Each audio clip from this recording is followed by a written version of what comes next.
the Cinema Judge!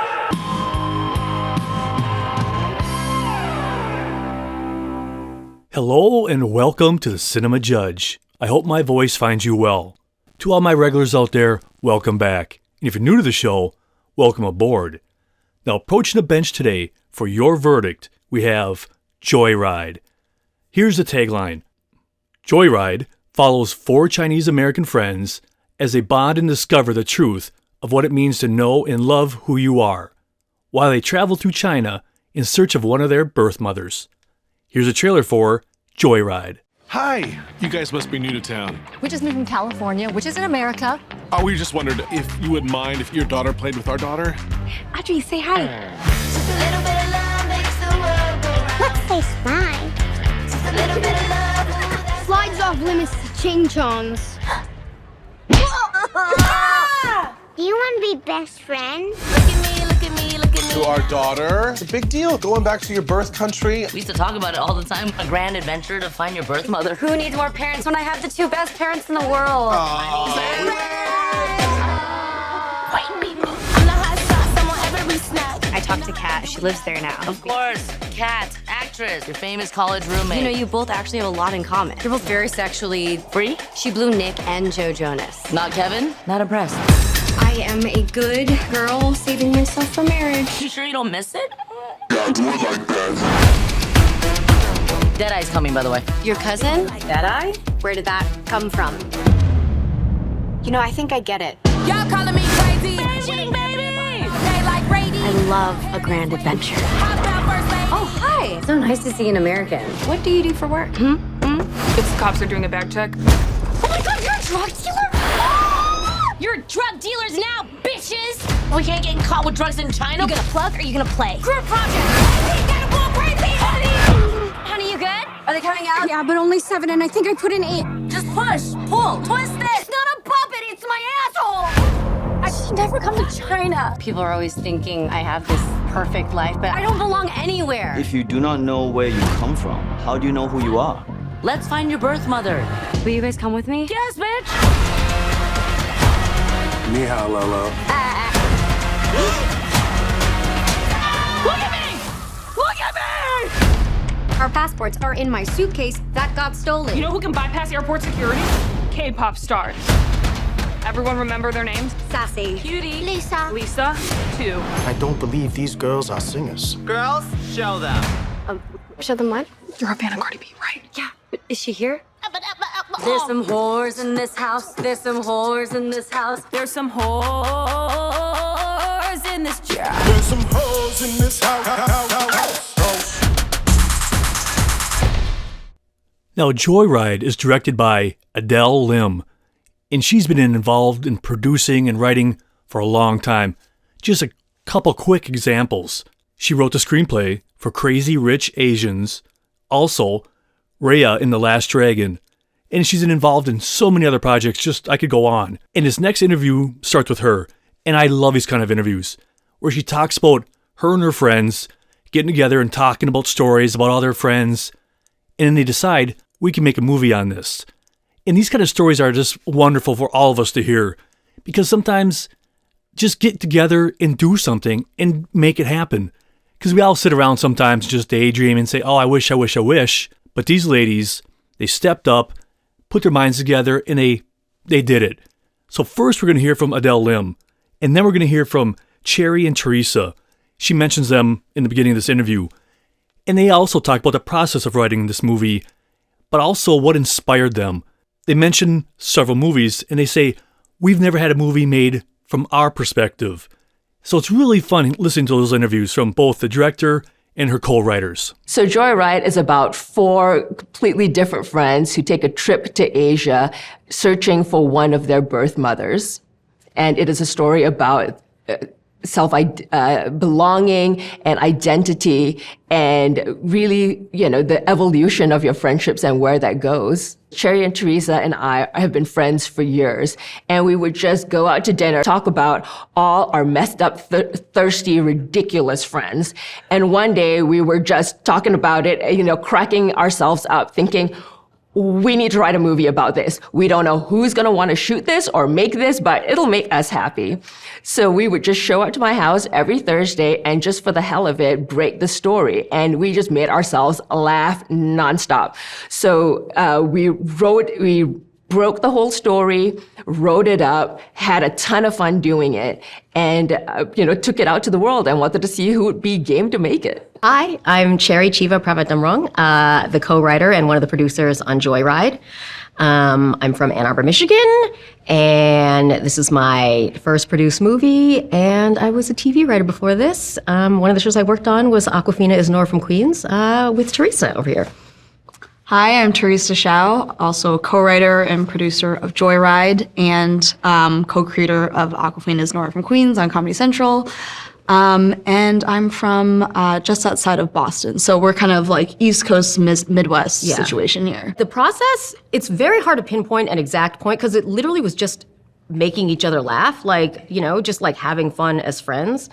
And then literally even just typing on the final draft collab as friends up until it just was there. So it's kind of hard to nail down an exact time. I think we were always writing and rewriting. So even though we started it in 2018, it was pretty different from, what it is now. I think there were a lot more crazy bits that were in the movie that we ended up realizing that we unfilmable. Those things cost money, turns out. You can just type it. And we were in animation actually where you can just do anything. Yes, everything in animation costs the same. Apparently in real life with actual actors and stunt people, it costs more money sometimes. The Hangover, R-rated comedy, Bridesmaids. Girls Trip. Yeah. I mean, I think we had never just seen an R-rated comedy featuring people who look like us before, and it was really exciting to be like, hey, we want to write a movie about our friends, about people who we've never really seen in these situations that can be funny and raunchy and messy. And but those were the movies that were kind of in our heads when we were writing this thing that we were like, no one will ever make. No one ever. What? No one. Who will do this? Now, put this in perspective, guys. They thought, there's no way. Who would ever produce this? Who would ever make this happen, or help make it happen, I should say? They hit a home run with Evan Goldberg and Seth Rogen. That duo is just, they work so well together. They produce so many different kind of projects. That's what sets them apart. And up next, you're going to hear from them. And they talk about when they first received the script, how they felt about it, and just their whole thinking process. And again, I love these kind of interviews. You find out behind the closed doors of, we received the script, and what did they think? What was going through their heads at that point? Well, here they are talking about that. I mean, when we first read the script, it was just hilarious. I mean, that is a very rare occurrence where like the actual script itself is just ridiculously funny. Yeah, it was just really funny. It was as simple as that. The characters, and like, to say something's funny means that many things must be working well, but the characters were good, the story was good, the plot was good. And then at the end, you cry. Yeah, and it was there's a third act turn that straight up made me cry. There was like it was like very emotional, which are the exact things that we're looking for, Joyride is just loaded with an incredible cast, and one of them is Ashley Park, who plays Audrey. So at first, we're going to hear the director talking about discovering her, because at first, she was not really completely aware of all of her talents, but then she delved into it after talking to a friend, and then down the wormhole she went. And after that, we're going to hear from Cherry and Teresa again, the co-writers, and they also talk about finding the right Audrey, who could play that role. And then after we hear from them talking about Ashley Park, we're going to hear from Ashley Park herself. And then it's a really good interview, so check that out. She talks about the role and the producers and just having a role written by 3 Asian women. Ashley Park is a miracle. I'm just going to start by saying that we knew how important it was for the character of Audrey to be played by somebody who could absolutely hold the audience and be relatable and talented and winsome. And, as you know, like, there aren't necessarily a lot of Asian American feature A-listers because of opportunities. I remember talking to my friend Daniel Day Kim, and we were working on Raya and the Last Dragon together, and telling him about my movie and talking about the issues of finding that amazing lead character who could carry a movie like Joyride. And he said, have you heard of this amazing talent called Ashley Park? And I researched Ashley that evening because I'm a Broadway ignorant. And I went down an Ashley Park wormhole. And that night I called Daniel. I was like, I have to know this creature. I put her in touch with me immediately. So I Zoomed with Ashley. She was on the East Coast. Immediately fell in love with her and knew that she had to be Audrey. She had to be the lead of our movie. In particular for Audrey, we had known of Ashley Park from her work on Broadway with Mean Girls and also Emily in Paris. And when she came in and did her audition, we were just like, oh, okay, this is Audrey Okay, that was right it. here. Yeah. She made us cry in her first audition. And so definitely we're like, okay, Ashley, we love Ashley. My first impression when I read the script was, I don't think I've laughed so hard at a script. I think I read the whole thing in my bed in one sitting. And also I cried the first time. And every version that I've read since then, I laughed and I cried a lot. And my first feeling too was that it's interesting. I read this script and I saw bits of myself in every one of the characters. I read each of the characters as I would if I played each of them, and that was what was so cool. And I think it was very authentic in that way, in that all four of the characters at the helm of this story really are fully fleshed out humans. And it's rare to find that for one Asian character in a script. And to get that for a whole spectrum of characters in a script was really, really mind-blowing. And I think it was that to be honest, I was very impressed because when you get a script and you're told this was written by 3 Asian females and it wants to be produced by so-and-so, you're hoping for it to just be awesome. And your expectations are so high, and my expectations were just blown out of the water. Now, coming up next, we have a clip for you. Now, in this clip, the 3 leads are at an airport and they're on one of those moving walkways. And when they're going down the walkway, they're all talking about, wow, I've never been surrounded by so many people that are like me. But then they shift gears and talk about different kinds of Asian communities. And this is obviously something that, kind of like when you make fun of your own people, like if this person makes fun of that, it's that rule of I can do it, but if somebody else does it, it's probably not in the right ballpark or good to do. But when you're amongst friends, that's what everybody does. So that's what the scene is about, kind of this. They're bonding, they're looking at the world around them, and you'll hear what goes on from there. And then after that, we're going to have an interview with Sherry Cola, who plays Lolo. And she talks about just that thing, being in the presence of her community, working in a project that this doesn't happen very much, and how excited she is to be part of it. And then we're going to talk to the co-writers, Cherry and Teresa, and they talk about discovering her, but realizing we want her for this role. And they just sing the praises of Sherry Cola. I don't think I've ever been around only Asian people. We look like everyone else for once. I think we blend right in. Yeah, but people here can tell Chinese from American Chinese. What do you mean? See? Okay. Hong Kong Chinese, Bluetooth. Shanghai Chinese, bougie. Ooh. Taiwanese, weird but cute. Aww. What kind of Chinese are they? What the f is wrong with you? You're trying to get canceled? Those are Koreans. Oh. That's Howdy Fun! It's a K-pop group! Yeah, they all have the same face. That's how you can tell. When I first read the script, I was just blown away that this was being made. Lionsgate, Point Grey, that's Seth Rogen, and the fact that this is Adele Lim's directorial debut, this is such a big moment for the community, So I was just like on cloud 9 that it's real and it exists, and the fact that there are 4 Asian leads that are so different. This is just continuing to prove that we are not a monolith. We can have the same background or culture or come from Asia, etc., but still have different stories to tell and still have different personalities and outlooks on life. I think that's what we've been trying to convince America and once again, Hollywood, that we're all different and, it's not always the same story. All 4 leads have different, points of view and different battles. You know what I mean? Like all of us have arcs.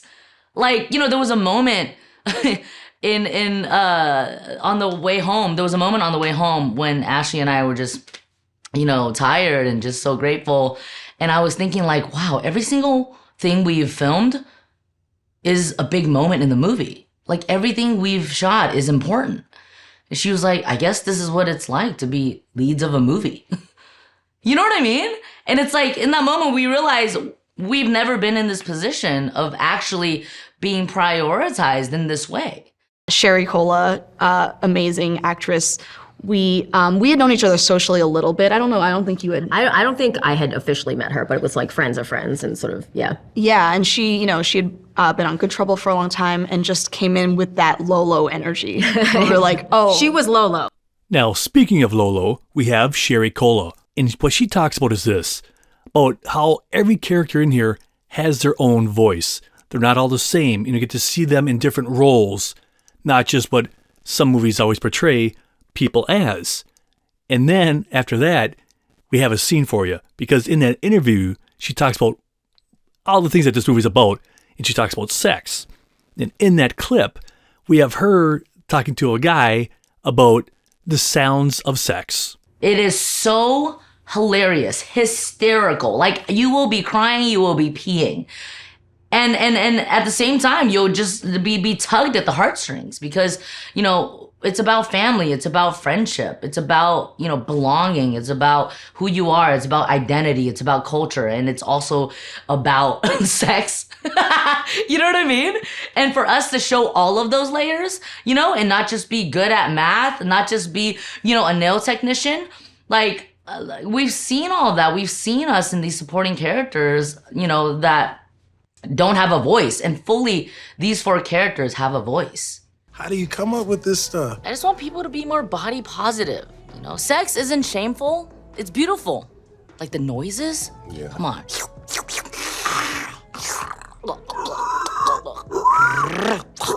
Ow! Ow! Oh! What?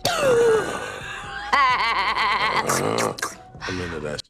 And we could go on and on of all the glorious sounds involved in that set adventure. Now, up next, as we previously stated, this movie is loaded with a great cast.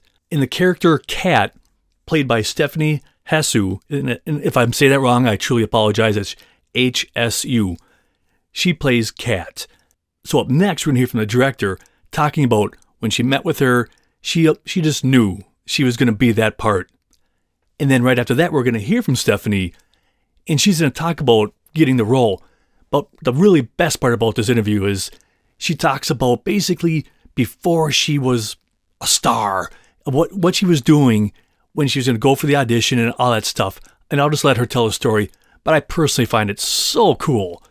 And then after that, we're going to hear from the co-writers, Cherry and Teresa, and they just talk a little bit more about the talents of what Stephanie brings to this role. The role of Kat is really interesting because on one side, she's this, glamorous actress, and that has, there's a certain perception to that. But also we wanted to be somebody with this very vulnerable inside, this squishy inside that you could absolutely relate to and bleed for. And Stephanie was absolutely that character, was absolutely that actor that we needed for the role, that she's able to do, the broad, ridiculous, heightened, insane stuff, at the same time ground that character and make her feel like someone real, someone who's your best friend. So I met Teresa Hsiao, one of our writers, on Awkwafina's Nora from Queens, and that was in 2019, and right after we worked together, she was like, I'm working on this movie. I think you'd be perfect for it. And when we started auditioning and things like that, actually the really juicy story is that I went into the Point Grey office, and when I was living in New York back in the day before I was an actor full time, I worked in a wood shop. And I built these handmade wooden voice boxes called Brand New Noise was the brand. But we worked with the MoMA and different musicians. Anyway, I was the first employee at that wood shop. And I walked into the Point Grey office after being in LA for a week. This was like right before Everything Everywhere. I walked into the Point Grey office. There's this big bookshelf. And on the bookshelf, I saw a Brand New Noise voice box. And they're all handmade. And at that time, literally, there was like maybe 2 employees since I had been there. So it was very likely that I had helped build that voice box. And I was like, oh, I think I'm supposed to work with these people. So that's the tea that I always tell Josh Fagan, our producer. But also Ashley Park, I knew from Broadway. We had come up in the theater world together. And when I went to LA, also Sherry Cola was one of my first friends in LA, and she introduced herself to me outside of an event. So I just felt really excited to work with these people that I felt excited to celebrate and uplift and have fun with. And when I was, growing up and, I was a comedy adjacent, people would always be like, oh, you should be in a movie with Seth Rogen one day. And I never thought that it would be like how this movie came together, that it would be us four front and center and Seth kind of being our papa in the back. So it's just, we haven't had an opportunity to be so unhinged. And it was really fun to just get to let it all hang out. There has to be a role for Stephanie in this movie. And, we also just, Kat had been a little bit of a different character before, but because we were like, we need Stephanie in this movie, kind of shifted the character a little bit to fit a little bit more of what Stephanie did. She came in, she really made it her own. She made it super hilarious. One of the stories that runs through Joyride is about friendship, old and new. In the next interview, we're going to hear from Stephanie, who plays Kat, and she talks about the relationship between her and Audrey, played by Ashley Park. They went to college together, and they were part of an a cappella group. She talks about that. And then after that, we have a clip. They meet each other for the first time in a long time. They show up, and they start bantering back and forth, and even start singing a little bit. And then the other friends are like, whoa, whoa, whoa, what was that? And then it kind of goes from there. And it introduces another character amongst the three. And we'll get to after that. So I feel like, so Kat and Audrey are college best friends. And I feel like, when you go away to college and you're trying to build a new version of yourself, I feel like they find each other at that time in their lives. And they bond over a cappella and just being the sort of most having their shit together versions of themselves, which I think is a tension that then happens with Kat and Lolo, because Lolo is a childhood best friend of Audrey's. But Kat represents like a leveling up that Audrey got to have in college.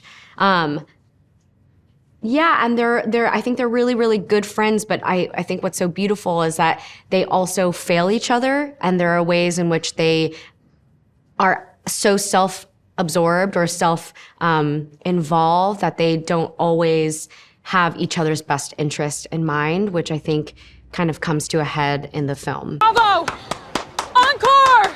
Encore! Audrey? Oh my God, that was so good! You're such a big shot! Oh, come on, you are the big shot, you big shot lawyer! Best friends reunited! Bum, bum, bum, bum, bum, bum, bum, bum. Deep in the night, how I wonder. Please make him real, how I'll pray. What? That was so lame. What was that? Kat and I were part of the same college a cappella group, the Toodles. Stop! Right. Oh, it's so nice to see you. I hear that you're living in Audrey's garage and drawing penises now. Wait, I told you, Lolo is an amazing artist. I do body positive art. Interesting. And remind me of your name again? My legal name is Vanessa. Call me Deadeye. Where did that come from? I think I get it. Now, if you really listen to that scene, there's a lot to unpack there. In that little conversation, in those friendships, you could sense and feel so much emotion, so much stress, uncomfortability, judgment, backhanded compliments. And that's how it is sometimes with friendships, and especially when you bring groups in of your current friends to meet the old friends, many dynamics could happen. And it's just interesting to unpack all that in that little itsy bitsy scene. But at the very end there's a conversation about, I didn't catch your name.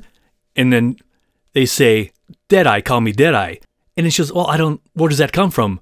And since it's a podcast and you can't see the scene, what happens is Deadeye just stares at her, just blank, just Deadeye. And that's where that pause comes in and she says, oh, I get it now. And playing that kind of character is not as easy as we all think it is. Playing that oddball, little off to the side kind of character where no one really gets sometimes. And that takes a very special person to do. So we're going to have a set of interviews here talking about that. Deadeye is played by Sabrina Wu. And everybody, to the person, just says they knocked it out of the park. So first, we're going to hear from Stephanie, who plays Kat. We're going to hear from Evan Goldberg and Seth Rogen singing her praises. And then we'll hear from the co-writers, Sherry and Teresa. And then we'll end on the director, Adele Lim. And it's just, sit back and listen to this. Everybody just raves about their performance. The world is not ready for Sabrina Wu. And not to brag, but I have very good taste. And the first time I ever met them on a Zoom, I was like, that person is Deadeye, and that person should be cast as Deadeye. Don't even give them a call back. Like that, I want to be friends with that person. So they are so amazing. They're a tour de force. They beatbox, they dance, they're a stand-up, they're an incredible writer. This is their first feature, and they probably told a story of how they put themselves on tape like 95 times. But I love Sabrina, and I'm so excited for, the world to just fall in love with Deadeye and Sabrina. Sabrina is so funny, and the performance is like a really hard needle to thread. Yeah, in that you meet the character and you think, it almost feels like the McLovin of the group a little bit. It's like the wacky, weird one who maybe is like existing in an emotional place that is not quite as grounded or resonant as the rest of the characters. Oh my God. Okay, so they had been a staff writer on our friend's show. So we knew of their existence, but we hadn't known of their acting ability until we saw their tape, who our amazing casting director, Rich D'Elia, just said, oh, this is a very funny New York comic, watch their tape, and we died. We immediately watched it, we died, and then we found out later that they had done, 184 takes of it. They were like, if you watch it carefully, it was just like, I started in the morning, the light was one way. By the end, it was, and we don't even know which one of those that we got, but we do know that we watched it. We were like, okay, that's it. Yeah. That's another thing. Deadeye was another character where our conception of it was maybe a little bit different. And then when Sabrina came in and did their thing, we were like, well, it's that now. Like, now we're just doing that. All of us in our families have that one Deadeye cousin or uncle or aunt who's just like that slightly offbeat, relative who, doesn't totally like fit into a neat box, but you love. And we wanted to bring that character to life in Deadeye. Now you've heard all the praise. Now here's Sabrina themselves talking about the role and so much more. I knew that I'd be auditioning for the part of Deadeye, and I kind of always knew that I probably couldn't play most characters, and Deadeye was such a freak that this might be my one and only opportunity to really shine. And so I was really, really excited. I mean, I feel like I have a very, I like to be big and talk about crazy things, and it was just fun to read a script that was so fun and so down to be dirty and raunchy and weird. So I was very, very excited in that sense. Yeah.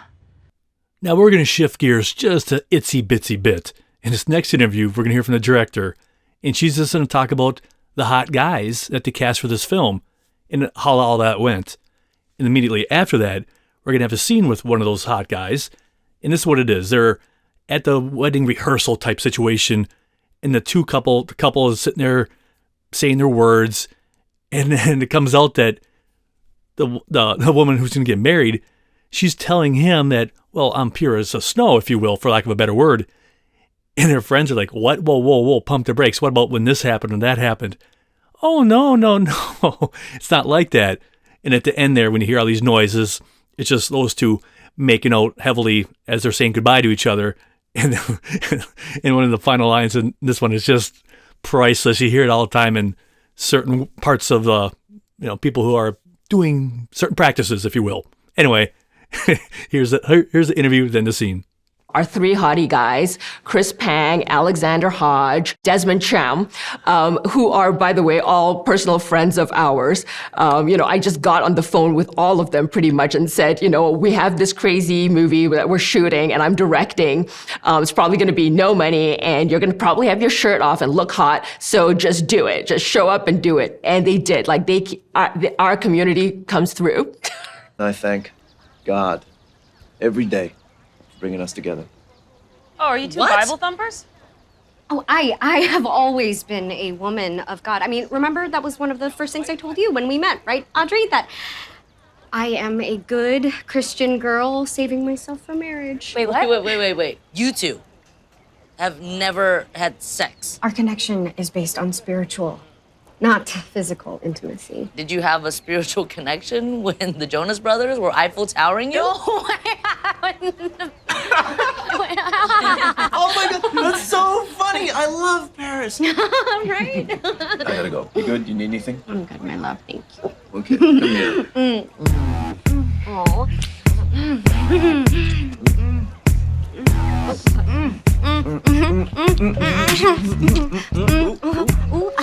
Leave some room for Jesus.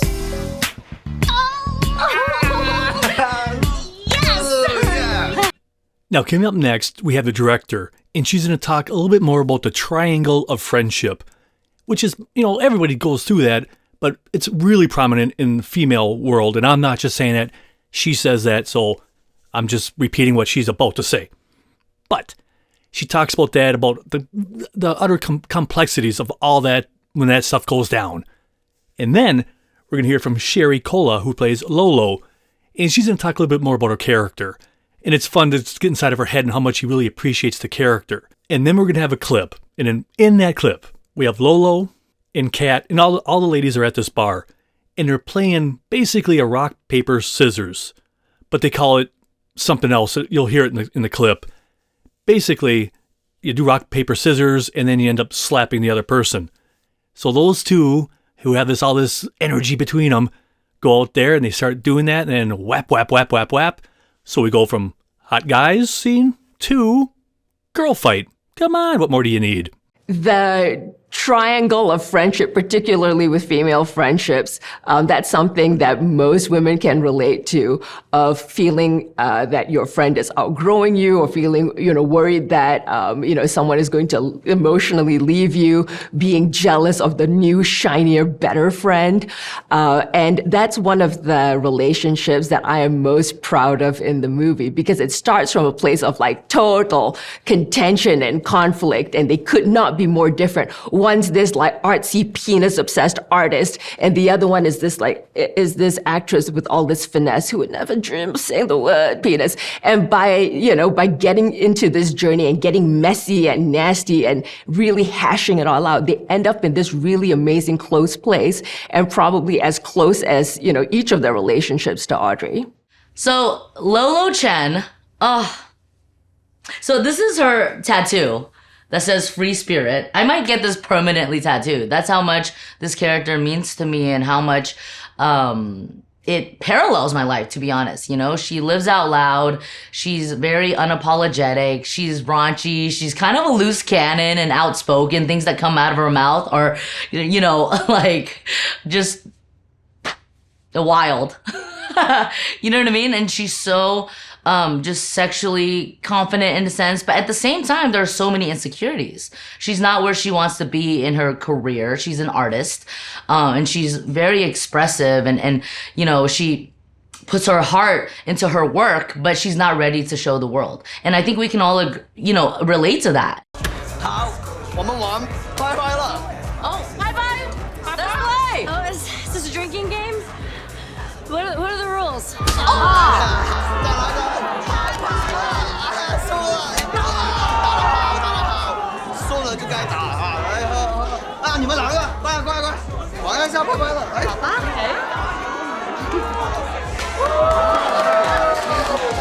You ready to lose to a celebrity? Oh, I can't wait to slap the out of you.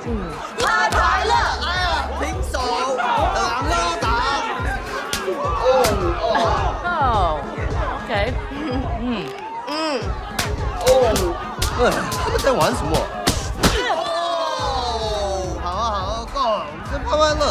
干嘛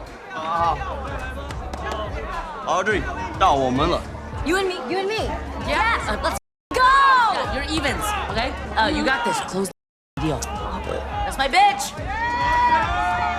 好，来。太快乐！哎呀，输了。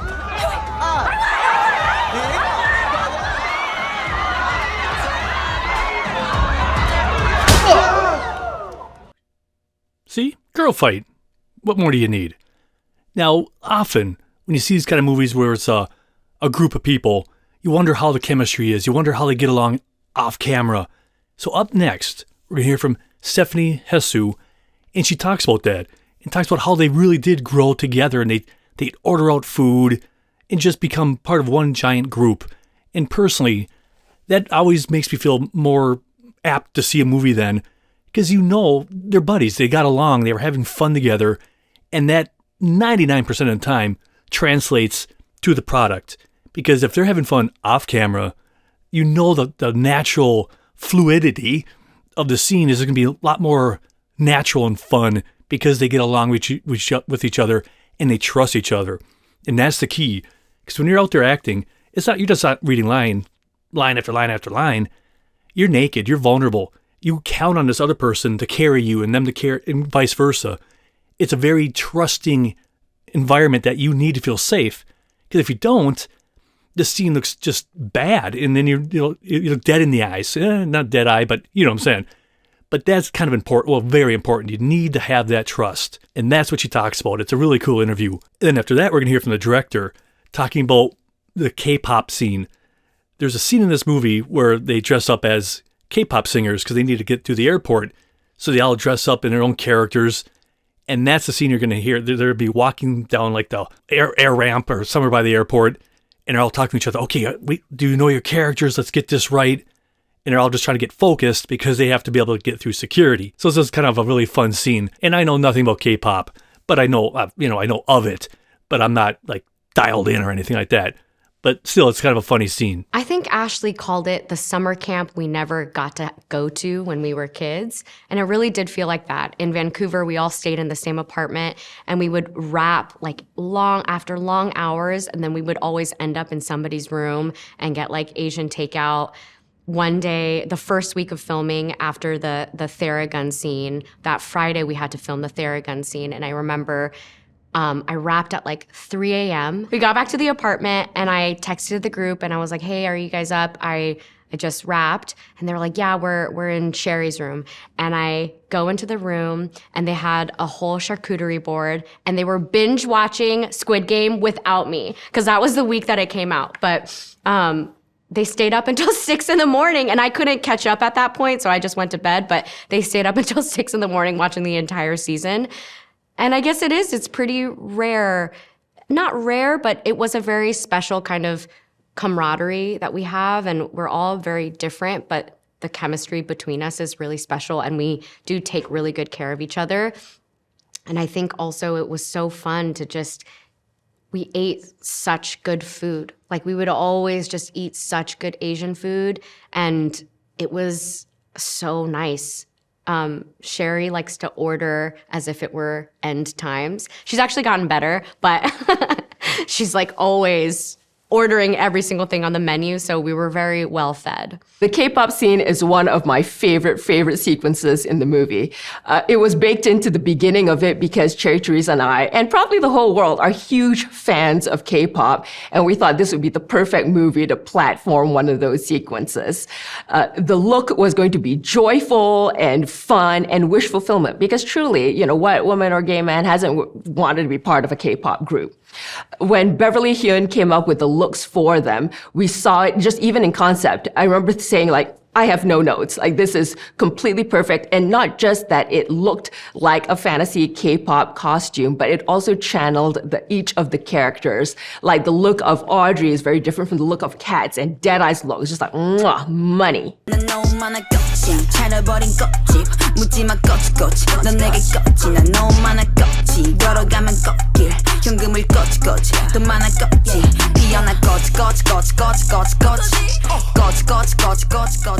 So are we sure this is gonna work? BTS Army always comes through. At Ginderella 88 said we should be good to go. Just act confident. We're Brownie Tuesday. We're a brand new group. We just did our debut in Shanghai. Our first single has 9 million downloads. Everyone remember their names? Sassy. Cutie. Lisa. Lisa. 2. We got this. We got this. Now, coming up next, we're going to hear from some of the producers, from Evan Goldberg and Seth Rogen, and they're going to talk a little bit more about this movie, the characters, what they think you might get out of it, what they strive to achieve in their movies compared to what other people try to do, having to be longevity, like I said, be able to relate to it. And then we're going to hear from the director, and she tells us what she hopes you get out of this and what she thinks it's about, and just shares her thoughts about this movie. It's essentially just about like what is home to you and like who is your family. Yeah, knowing who you are, feeling like you belong, knowing where you came from. I think all those themes are like very prevalent and resonant in the movie. Yeah, I think like it has such like basic relatable ideas that I think almost anybody will find something in the movie that and like I never like to be too directive with it. There's so much that you could relate to in the movie. If you don't relate to something, there's something wrong. Exactly. You have a part of you missing. But if there's something wrong with you, you'll probably relate to one of the characters in the movie because there's something wrong with all of them too.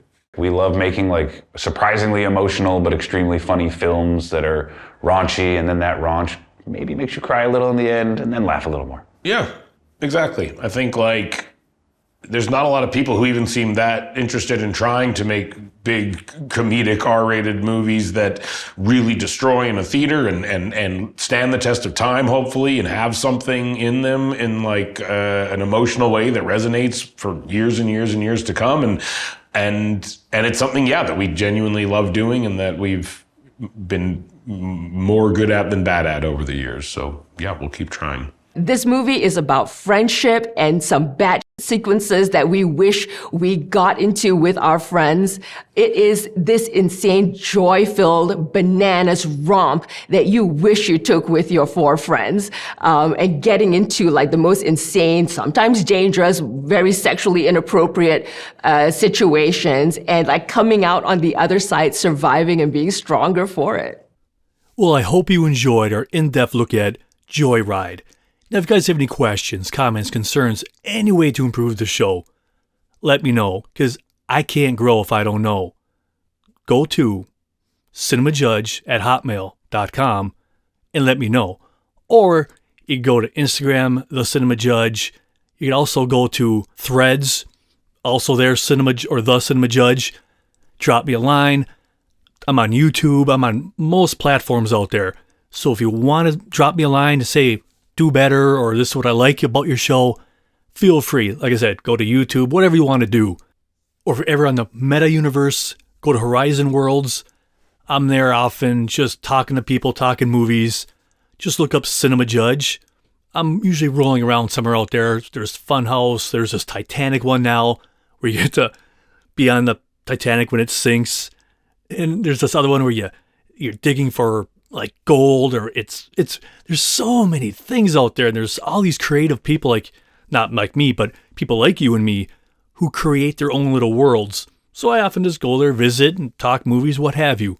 So if you're ever there in the Meta Universe and you go to Horizon Worlds, look me up, Cinema Judge.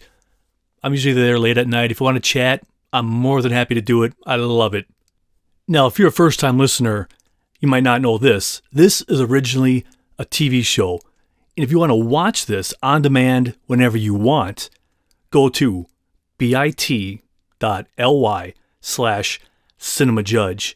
That's bit.ly/cinemajudge. This and several other shows are going to be there. And what sets that apart from this is, you don't have to see or hear me at all. I'm nowhere on there. I just edit it, and I love it because it's interviews, clips, on-the-set footage, sometimes red carpet interviews, but you get to see them. Here, obviously, you have to introduce them because you don't always know who's coming next. That is what that's how I make this. I first do that, then I make this. So if you want to watch that on demand, go there, and there's several there for you to watch. But now it's one of my favorite parts of this show. This is where I thank you, the listener, for listening to my last episode. And you might ask yourself, hey man, I listened to several old ones and you didn't mention me. Well, that stuff's impossible to track. So I always just say, I just give shout outs to cities, states, countries for the last episode. And I love hearing how you listen to the show. Some of you do it at work. Sometimes you're at home, driving in your car, taking road trips, or just using it as a nightlight when you go to bed. We hit play and let it play. I don't care. Or you might even listen to it 2 years from now, and it's all good. So like I always say, wherever, whenever, or whatever you're doing, this is for you. And this is just a portion of the list, but it's a lot of them. United States, Germany, and thank you, Germany, so much. You always listen, and thanks for sharing it, whatever you're doing. So many people from Germany, I truly thank you. Canada, Armenia, Argentina, Minneapolis, Minnesota, Bloomington, Minnesota, Overland Park, Kansas, Valencia, California, Buenos Aires, Apple Valley, Minnesota, Frankfurt AM, Maine, Hess, Newcastle, Delaware, Invergrove Heights, Minnesota, Stillwater, Minnesota, Farmington, Minnesota, Rosemount, Minnesota, Philadelphia, Pennsylvania, Stevensville, Maryland, Littleton, Colorado, Flushing, New York, Tampa, Florida, Brampton, Ontario, St. Paul, Minnesota, just to name a few. All of you, every solitary one of you, when I see somebody listening to my show, I guarantee it, I do a little happy dance in my chair. Don't think for 1 second I don't, because I am so grateful you take time out of your busy life to listen to this show, because that's what it's all about, learning about movies. Not everyone's a blockbuster. Maybe it's a little gem that you maybe wouldn't have wanted to see before, but then after hearing the details, maybe you want to check it out. That's our goal here to Cinema Judge, because any movie is somebody's favorite movie. We all walk different paths. There's no way I would tell you not to see a movie, because, like I said, who am I to tell you? I hate it when somebody tells me not to see something. Like, who are you to tell me? I just want to give you the evidence, and you, the jury, make up your own mind. Because we all want to spend our hard-earned money wisely, because we want the same thing, an enjoyable movie experience.